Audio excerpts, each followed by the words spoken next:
Today I have great news. My two bills, Deadly Force Audit Bill and my Urban Forestry Bill, they're on the way to the governor's desk for signature. That's a pretty big step that they actually made it all the way through. So very excited about that. It's seldom that legislation that starts actually gets to the finish line. So that's always good news. Also, I want to talk about basically what happened last Sunday on the floor. One of the bills we were talking about that day was having diversity, equity, and inclusion training for school boards and school faculty.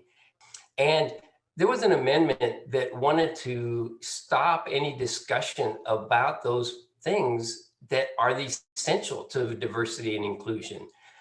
They wanted to not allow the conversation to take place.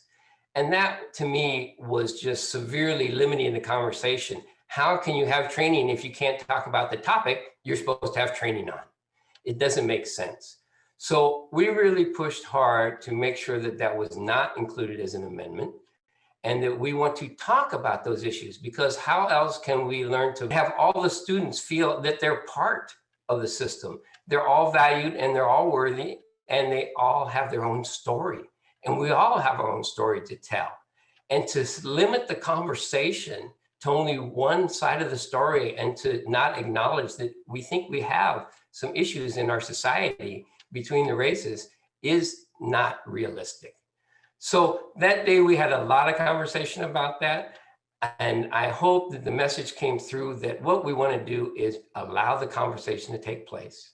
Allow folks to expand their knowledge about other people and other situations so we know each other better. And you know, when we know each other better, we work better together, we will get a better society. That's what it's all about. Getting to know each other better and understanding, and not trying to limit the conversation. So it's good to talk with you again. We're getting to the end of session here. We hope to hear from you soon, and we'll continue this after a session as well in some way or another to keep our communication going.